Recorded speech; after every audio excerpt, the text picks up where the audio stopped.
प्रिय छात्रों, Verde Hindi classes में आपका स्वागत है। प्रिय छात्रों, कक्षा 11 हिंदी काव्य के पाठ्यक्रम के अंतर्गत गोस्वामी तुलसीदास जी द्वारा रचित महाकाव्य श्री रामचरितमानस के एक अंश के रूप में भरत महिमा आपके पाठ्यक्रम में सम्मिलित है। इसके भाग 1 से भाग 4 तक की व्याख्या आपको समझाई जा चुकी है।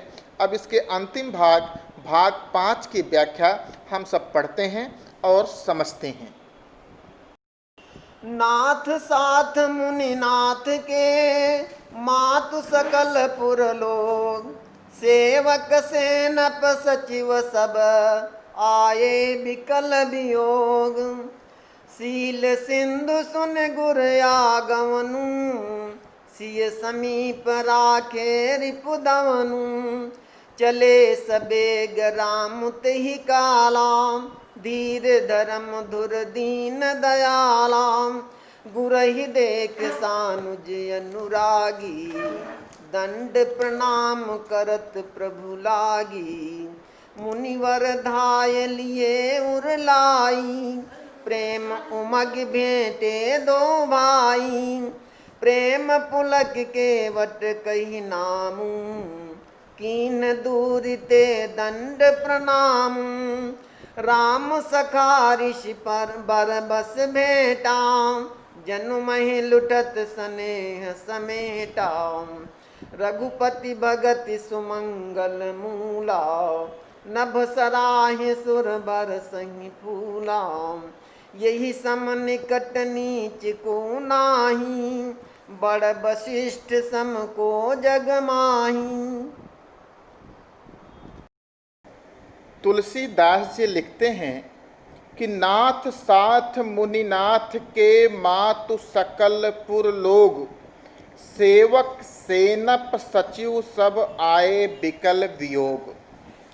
प्रिय छात्रों, इसके पहले जब भरत शत्रुघ्न श्री राम लक्ष्मण और सीता से मिले तो वहाँ पर तुलसीदास ने लिखा है कि को कछु कहे न को कछु पूछा, प्रेम भरा निज मन गति छूछा। तेहि अवसर केवट धीरज धरि, जोरी पानी बिनवत प्रणाम करी। वो सब लोग एक दूसरे के प्रेम से इस तरह से भरे हुए थे कि ना तो कोई किसी से कुछ कह रहा है, ना कोई किसी से कुछ पूछ रहा है। प्रेम भरा मन, सबका मन प्रेम से भरा हुआ है और निज गति छूछा, और उनकी गति संपूर्ण शारीरिक गति से वो रहित हो गए हैं।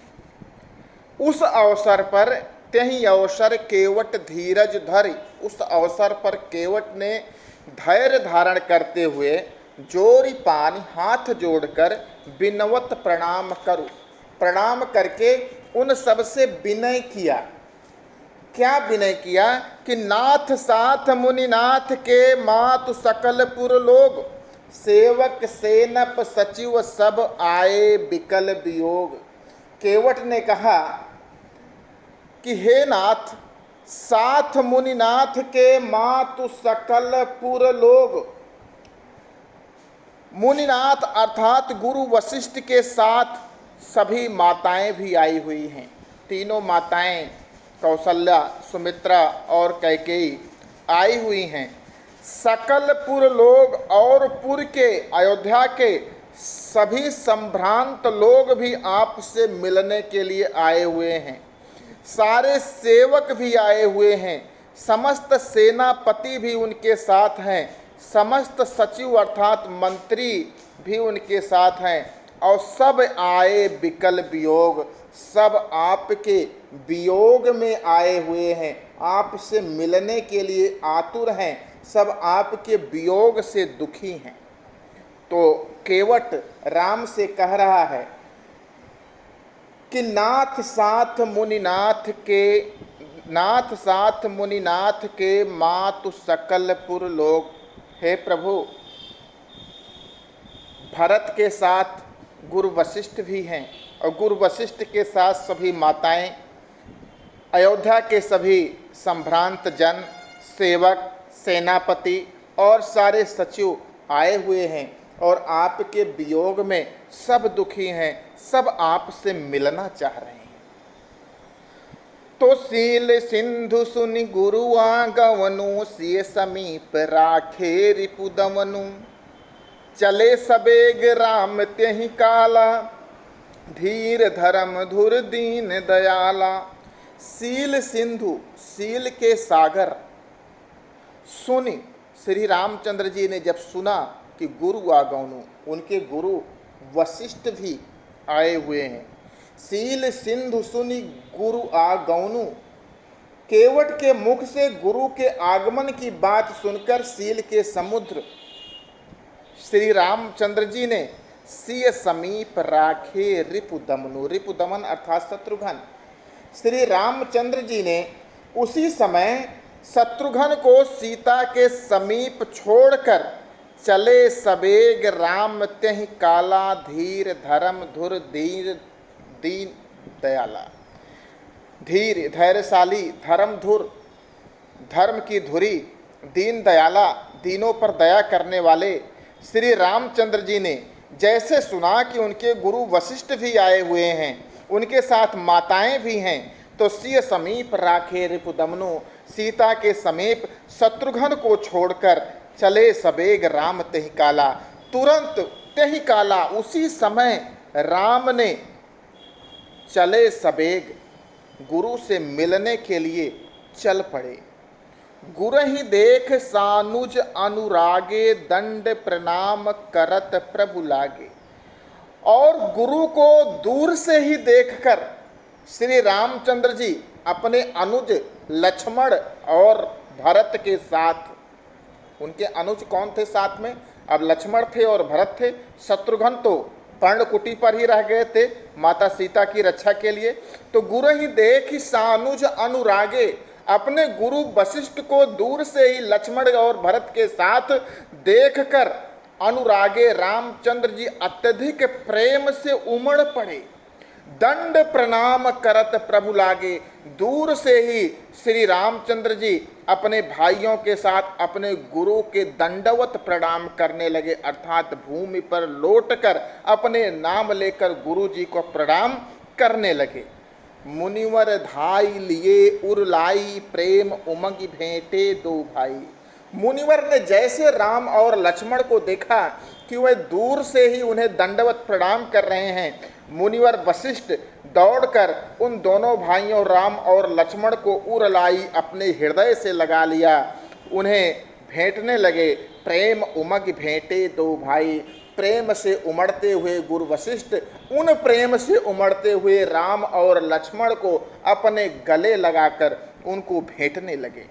प्रेम पुलक केवट कहि नामो, कीन्ह दूर ते दंड प्रणामो।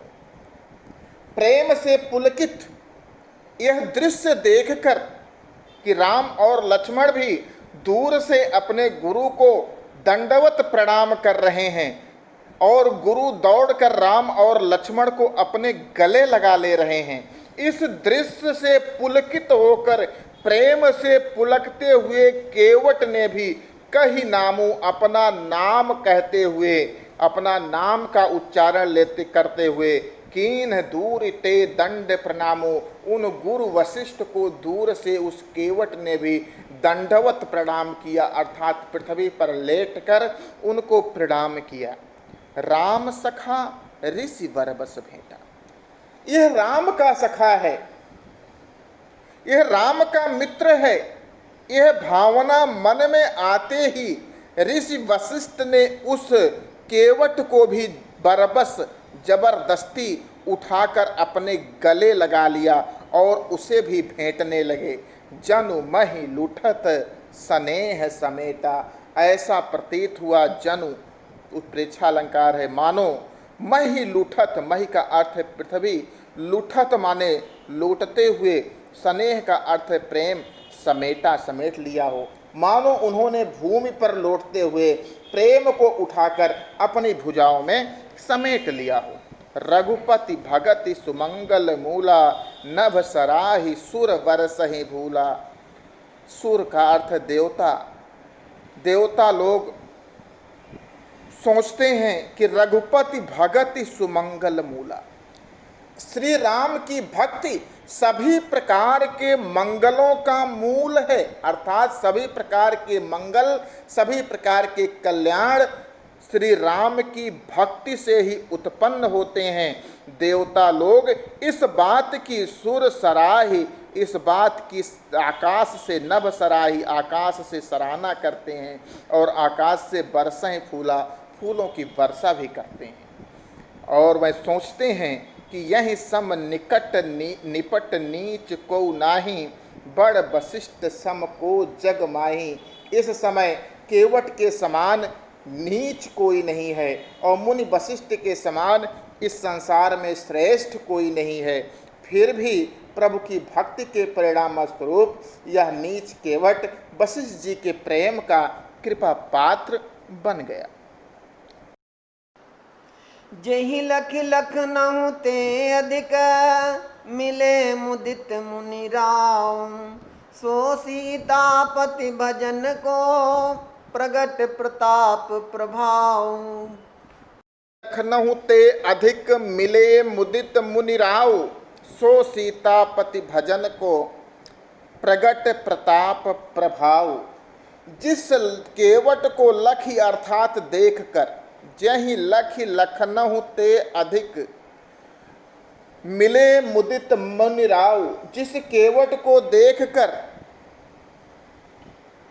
लखनऊ ते अधिक, लक्ष्मण से अधिक मिले मुदित मन राव, प्रसन्न होकर मुनिराव अर्थात वशिष्ठ मुनि मिले। सो सीतापति भजन को, प्रगट प्रताप प्रभाव।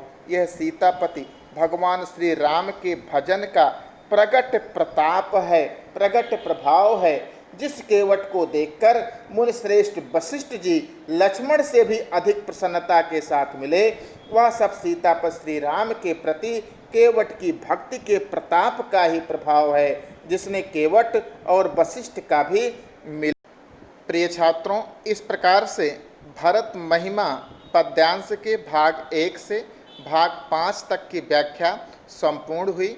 जो छात्र भाग 1 से इसकी व्याख्या न देख पाए हों, वह हमारे इस चैनल की प्लेलिस्ट पे जाकर भाग 1 से भाग 5 तक की संपूर्ण व्याख्या देख सकते हैं। धन्यवाद।